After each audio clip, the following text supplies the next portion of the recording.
ನೋಡಪ್ಪ, ಒಂದು ನಿಮಿಷ. ದೇವರಾಜೇಗೌಡ ಚಲುವರಾಯ ಸ್ವಾಮಿಯವರ ಪ್ರಿಯಾಂಕರ್ಗೆ ಕೃಷ್ಣ ಬೈರೇಗೌಡರು ಈ ವಿಚಾರದಲ್ಲಿ ಸಂಬಂಧಪಟ್ಟಂತೆ ಮೀಟಿಂಗ್ ಮಾಡಿ ಇದನ್ನು ಟೀಮ್ ಜವಾಬ್ದಾರಿ ಕೊಟ್ಟಿದ್ದಾರೆ ಅನ್ನೋದನ್ನ ಪ್ರೂವ್ ಮಾಡಿದ್ರೆ ನಾನು ಬರೀ ವಾಪಸ್ ತಗೊಳ್ಳೋದಲ್ಲ, ಕ್ಷಮೆ ಕೇಳ್ತೀನಿ. ಗೊತ್ತಾಯ್ತಾ? ಅವರವರು ಕೇಳಿಲಿ. ಈಗ ಶಿವರಾಮೇಗೌಡರ ಜೊತೆ ಮಾತಾಡೋದಕ್ಕೂ ನಂಗೆ ಸಂಬಂಧ ಇಲ್ಲ. ಶಿವರಾಮೇಗೌಡರು ಫೋನ್ ಕೊಟ್ಟು ಅವ್ರ ಜೊತೆ ಡಿ ಕೆ ಶಿವಕುಮಾರ್ ಜೊತೆ ಮಾತಾಡೋದಕ್ಕೂ ನಂಗೆ ಸಂಬಂಧ ಇಲ್ಲ. ಬಟ್ ಆದರೆ ನಾವು 3 ಜನ ಏನಿದ್ದೀವಿ ಇದರಲ್ಲಿ ಇನ್ವಾಲ್ವ್ಮೆಂಟು ನಂದು ಇದೆ ಅಂತ ಪ್ರೂವ್ ಮಾಡಿದ್ರೆ ಬರೀ ವಾಪಸ್ ತಗೊಳ್ಳಲ್ಲ.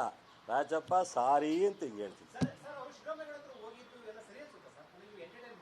ಶಿವರಾಮೇಗೌಡರು ಸರಿ ಅಂತ ನಾನೇ ಕೇಳ. ನಂಗೆ ಶಿವರಾಮೇಗೌಡರಿಗೂ ನನಗೂ ರಾಜಕೀಯ ಸಂಬಂಧ ಇಲ್ಲ, ವೈಯಕ್ತಿಕ ಸಂಬಂಧ ಇಲ್ಲ. ನಾನೇ ಕೇಳಿ ನೋಡಪ್ಪ, ಅದು ಅವರವ್ರಿಗೆ. ಈಗ ನಾನು ಯಾವಾಗಲೂ ನನ್ನ ಇತಿಮಿತಿನಲ್ಲಿ ನಾನು ಕೊಡು. ಈಗ ಒಬ್ಬ ರಾಜ್ಯದ ಅಧ್ಯಕ್ಷರಾಗಿ ಅವರು ಯಾವ ಸರ್ಕಮ್ಟೆನ್ಸಲ್ಲಿ ಅವರು ಶಿವರಾಮೇಗೌಡರ ಜೊತೆ ಕನೆಕ್ಷನ್ಗೆ ಹೋಗಿದ್ದಾರೋ ನನಗೆ ಗೊತ್ತಿಲ್ಲ. ಅದು ಅವರೇ ಕ್ಲಾರಿಫೈ ಮಾಡಬೇಕೆ ವಿನ ನಾನು ಅದು ತಪ್ಪು ಸರಿ ಅಂತ ಹೇಳ್ತಕ್ಕಂಥದ್ದು ಸೂಕ್ತ ಅಲ್ಲ.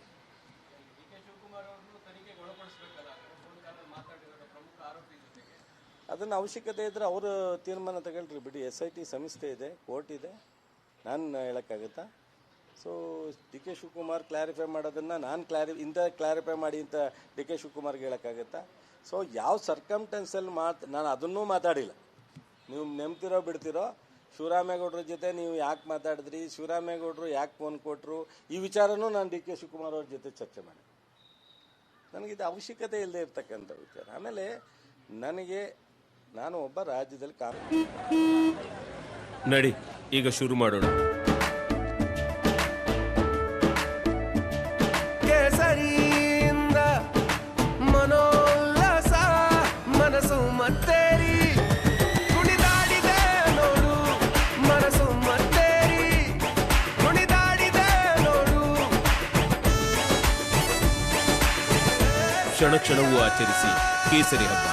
ವಿಮಲ್ ಬಾಯಲ್ಲಿ ಹೇಳಿ ಕೇಸರಿ. ಕಾಂಗ್ರೆಸ್ ಲೀಡರ್ ಆದ ತಕ್ಷಣನೇ, ಮಂತ್ರಿ ಆದ ತಕ್ಷಣನೇ ಎಲ್ಲ ವಿಚಾರದಲ್ಲೂ ಮೂಗು ತೂರ್ಸ ಅಂತ ಇದು ನನ್ನ ನೇಚರು. ನೀವು ಬಹುಶಃ 94ರಿಂದ ನೋಡಿದ್ದೀರಾ. ನನ್ನ ಕೆಲಸ ಎಷ್ಟೋ ಅಷ್ಟು ನನಗೆ ಅಷ್ಟೇ.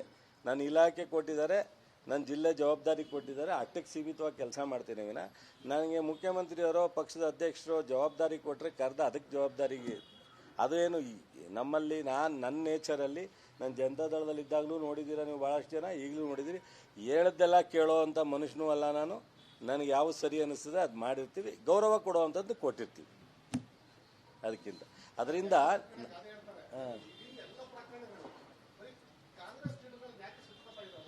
ಯಾವ ಪ್ರಕರಣ?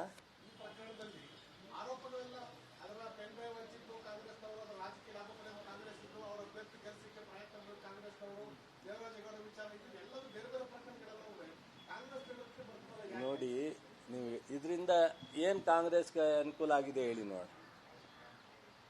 ಇದರಿಂದ ಇನ್ಕ್ಲೂಡಿಂಗ್ ಹಾಸನ ಎಲ್ಲೂ ಈ ಪಿನ್ ಡ್ರೈವಿಂದ ಕಾಂಗ್ರೆಸ್ಗೆ ಅನುಕೂಲ ಆಗಿದೆ ಅಥವಾ ಅನುಕೂಲ ಆಗುತ್ತೆ ಅಂತ ನಾವು ಯಾರೂ ಎಕ್ಸ್ಪೆಕ್ಟ್ ಮಾಡಿದವರಲ್ಲ.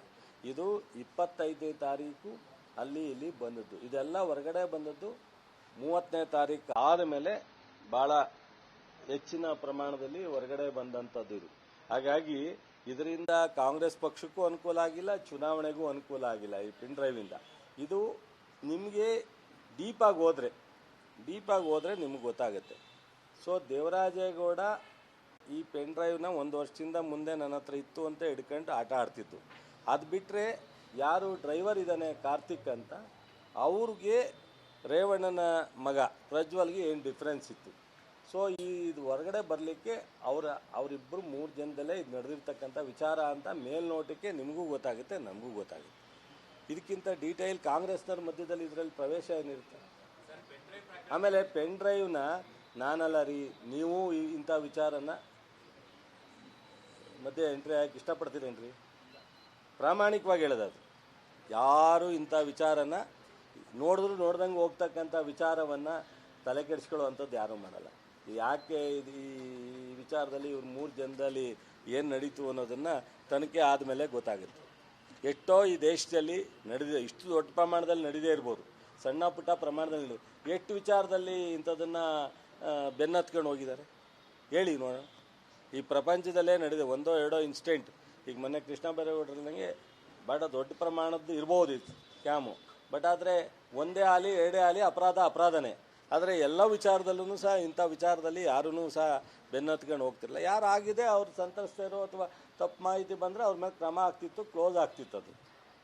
ಸೊ ಅದು ಬಿಟ್ಟು ಇದರಿಂದ ಯಾರೂ ಹೋಗ್ತಿರಲಿಲ್ಲ. ಇದನ್ನು ವಿಚಿತ್ರ ಇದು. ನಾನಂತೂ ಈ ವಿಚಾರದಲ್ಲಿ ಖಡಾಖಂಡಿತವಾಗಿ ಹೇಳ್ತೀನಿ, ದೇವರಾಜೇಗೌಡರನ್ನ ಮುಖನೂ ಟಿ ವಿ ಬಂದಮೇಲೆ ನೋಡಿದ್ದು ಈ ವಿಚಾರ ಆದಮೇಲೆ. ಅದಕ್ಕಿಂತ ಮೊದಲು ನಾವು ಒಂದು ಲೋಟ ಕಾಫಿ ಕುಡಿಯೋದಾಗಲಿ, ಅವ್ರ ಫೋನಲ್ಲಿ ಮಾತಾಡೋದಾಗಲಿ, ಅವ್ರ ಫೋನಿಂದ ನಮಗೂ ಬಂದಮೇಲೆ ನಾನು ಫೋನ್ ಮಾಡಿಲ್ಲ, ಯಾವುದು ವಿಚಾರ ಸಂಬಂಧ ಇಲ್ಲ. ಆಮೇಲೆ ಶಿವರಾಮೇಗೌಡರಿಗೂ ನನಗೂ ವೈಯಕ್ತಿಕವಾಗಿ ಚೆನ್ನಾಗಿದ್ದೀವಿ. ಸಿಕ್ಕಿದ್ರೆ ನಾವು ಮದುವೆ ಕರೆದು ಹೋಗ್ತೀವಿ, ಅವ್ರ ಮದುವೆ ಕರೆದು ಬರ್ತವೆ, ಚೆನ್ನಾಗಿದ್ದೀವಿ ವೈಯಕ್ತಿಕವಾಗಿ. ರಾಜಕೀಯವಾಗಿ ನನಗೂ ಅವ್ರಿಗೂ ಸಂಬಂಧ ಇಲ್ಲ. ರಾಜಕಾರಣ ಅವ್ರು ಬೇರೆ ಪಕ್ಷದಲ್ಲಿದ್ದಾರೆ, ನಾನು ಬೇರೆ ಪಕ್ಷದಲ್ಲಿದ್ದೀವಿ. ಮತ್ತು ನನಗೆ ಗೊತ್ತಿರೋ ಮಾಹಿತಿ, ಡಿ ಕೆ ಶಿವಕುಮಾರ್ ಆಗಲಿ, ನಮ್ಮ 4 ಜನ ಮಂತ್ರಿ 3 ಜನ ಹೆಸರು ಹೇಳೋರು, ಒಬ್ಬರು ಹೆಸರು ಹೇಳಿಲ್ಲ. ನಾವು ಯಾವುದೇ ಕಾರಣಕ್ಕೆ ಇದರಲ್ಲಿ ಕಾನ್ಫರೆನ್ಸ್ ಆಗಿಲ್ಲ, ನಮಗೆ ಸಂಬಂಧ ಇಲ್ಲ ಈ ವಿಚಾರ. ಸಂಪೂರ್ಣವಾಗಿ ನಾವು ಫ್ರೀಯಾಗಿ SIT ಮತ್ತು ಕೋರ್ಟನ್ನು ತನಿಖೆ ಆಗೋದನ್ನು ಅಷ್ಟೇ ನಾವು ಗಮನಿಸ್ತೀವಿ ಇಲ್ಲ. ಮತ್ತು ನಾವು ದೇವೇಗೌಡರ ಕುಟುಂಬನ ಈ ವಿಚಾರದಲ್ಲಿ ಅವ್ರಿಗೆ ಗೌರವವನ್ನು ಮತ್ತು ಎಲ್ಲ ಒಂದು ಕಡೆ ನಾವು ಅದನ್ನು ಗಮನದಲ್ಲಿ ಇಟ್ಕೊಂಡು ನೋವಾಗಬೇಕು ಅಂತ ಬಯಸೋರು ಅಲ್ಲ. ದೇವೇಗೌಡರಿಗೆ ನಾವು ಅತ್ಯಂತ ಗೌರವಯುತವಾಗಿ ನಡ್ಕೋತೀವಿ. ಅವರು ಅವ್ರ ಮಗನ ವಿಚಾರ ಬಂದಾಗ ಯಾವ ರೀತಿ ನಡ್ಕೋತಾರೋ ಬಿಡ್ತಾರೋ ಅದು ಅವ್ರಿಗೆ ಬಿಟ್ಟು ವಿಚಾರ, ದೊಡ್ಡವರಿದ್ದಾರೆ. ಬಟ್ ನಾನು ಈ ವಿಚಾರದಲ್ಲಿ ಪ್ರಸ್ತಾಪ ಮಾಡಲ್ಲ. ಕುಮಾರಸ್ವಾಮಿಯವರು ಪದೇ ಪದೇ ಈ ವಿಚಾರವನ್ನು ಟಿ ವಿ ಮುಂದೆ ಹೋಗ್ತಕ್ಕಂಥದ್ರಿಂದ ಇದು ರಬ್ಬಾಗ್ತಾ ಇದೆ ವಿನ. ಸೊ ಡಿ ಕೆ ಶಿವಕುಮಾರ್ ಅವ್ರಿಗೂ ಇವ್ರಿಗೂ ವೈಯಕ್ತಿಕ ಇದ್ದರೆ ಬೇರೆ ಥರದಲ್ಲಿ ಫೈಟ್ ಮಾಡಲಿ. ಅವರು ಅಸೆಂಬ್ಲಿಲಿ ಕರೆದಿದ್ದಾರೆ, ಅಸೆಂಬ್ಲಿಲಿ ಬಂದು ಚರ್ಚೆ ಮಾಡಲಿ. ಇದೆ ಈ ಪೆನ್ಡ್ರೈವ್ ವಿಚಾರವನ್ನು ಡಿ ಕೆ ಶಿವಕುಮಾರ್ ಅವ್ರನ್ನ ಪದೇ ಪದೇ ಎಳೆದು ಇದನ್ನು ಬೀದಿಲಿ ಚರ್ಚೆ ಮಾಡ್ತಕ್ಕಂಥದ್ದು ಕುಮಾರಸ್ವಾಮಿಯವ್ರಿಗೂ ಸೂಕ್ತ ಅಲ್ಲ. ಕುಮಾರಸ್ವಾಮಿಯವರು ಇದನ್ನು ನಾನು ನಿಲ್ಲಿಸು ಅಂತ ಹೇಳಿದ್ರೆ ನೀನು ಯಾರು ನಿಲ್ಸೋಕ್ಕೆ ಅಂತಲೂ ಹೇಳ್ತಾರೆ, ನನಗೆ ಅದು ಗೊತ್ತಿದೆ. ಸೊ ಅದರಿಂದ ನಿಲ್ಲಿಸು ಅಂತ ಹೇಳಲ್ಲ, ಇದೇನು ಅವಶ್ಯಕತೆ ಇಲ್ಲದೆ ಇರತಕ್ಕಂಥ ವಿಚಾರ. ಆಮೇಲೆ ಇದಕ್ಕೆ ಕೋರ್ ಕಮಿಟಿ ಮಾಡಿ, ಸ್ಟ್ರೈಕ್ ಮಾಡಿ, ಪ್ರತಿಭಟನೆ ಮಾಡಿ, ಏನು ಸಾಧ್ಯ ಪ್ರತಿಭಟನೆ ಮಾಡೋದು? ಯಾವ ವಿಚಾರಕ್ಕೆ ಪ್ರತಿಭಟನೆ ಮಾಡ್ತಾರೋ ನನಗೆ ಅದು ಗೊತ್ತಾಗ್ತಾ ಇಲ್ಲ. ಸೊ ಸಾರ್ವಜನಿಕರನ್ನ ಈಗ ಪಕ್ಷದ ಲೀಡ್ರ್ ಕರೆದಾಗ ಹೋಗಲೇಬೇಕಾಗುತ್ತೆ, ಅವ್ರಿಗೆ ಮನಸ್ಸಿದೆಯೋ ಇಲ್ವೋ. ನನಗೆ ಎಷ್ಟೋ ಜನ, ನನಗೆ ಗೊತ್ತಿರೋ ಮಾಹಿತಿ ಪ್ರಕಾರ ಮಾಧ್ಯಮದವ್ರು ಹೇಳ್ತಿದ್ರು, ಭಾಳ ಜನ MLAಗಳಿಗೆ ಇಷ್ಟ ಇಲ್ಲ, ಭಾಳ ಜನ ಲೀಡ್ರ್ಗಳಿಗೆ ಈ ಪ್ರತಿಭಟನೆಯಲ್ಲಿ ಭಾಗವಹಿಸೋಕ್ಕೆ ಇಷ್ಟ ಇಲ್ಲ, ಆದರೆ ವಿಧಿ ಇಲ್ಲದೆ ಕರೆದಾಗ ಹೋಗ್ಬೇಕಾಗತ್ತೆ ಪಕ್ಷದಲ್ಲಿ ಅಂತ ಮಾತಾಡ್ತಿರಂತೆ. ಅದು ನಿಜನೋ ಸುಳ್ಳೋ ಗೊತ್ತಿಲ್ಲ. ಈ ಥರದ್ದೆಲ್ಲ ಇರೋನಾಗ ಬಟ್ ಇದನ್ನು ಕುಮಾರಸ್ವಾಮಿಯವರು ಸಹ ಇದನ್ನು ಪದೇ ಪದೇ ಡಿ ಕೆ ಶಿವಕುಮಾರ್ ಅವ್ರನ್ನ ಈ ವಿಚಾರದಲ್ಲಿ ಬಂದು ಬೇರೆ ವಿಚಾರದಲ್ಲಿ ಫೈಟ್ ಮಾಡಲಿ. ನಾವು ಫೈಟ್ ಮಾಡೋಕ್ಕೆ ತಯಾರಿದ್ದೀವಿ. ಪಕ್ಷದಲ್ಲಿ ರಾಜಕೀಯವಾಗಿ ಸರ್ಕಾರದ ವಿರುದ್ಧ ಅವ್ರು ಫೈಟ್ ಮಾಡಿದ್ರೆ ಅದಕ್ಕೆ ನಾವೇನು ಉತ್ತರ ಕೊಡಬೇಕು, ಅದಕ್ಕೇನು ನಾವು ಎದುರಿಸ್ಬೇಕು, ಅದಕ್ಕೆ ಎದುರಿಸೋಣ. ಅದಕ್ಕೂ ಇದಕ್ಕೂ ಸಂಬಂಧ ಇಲ್ಲ.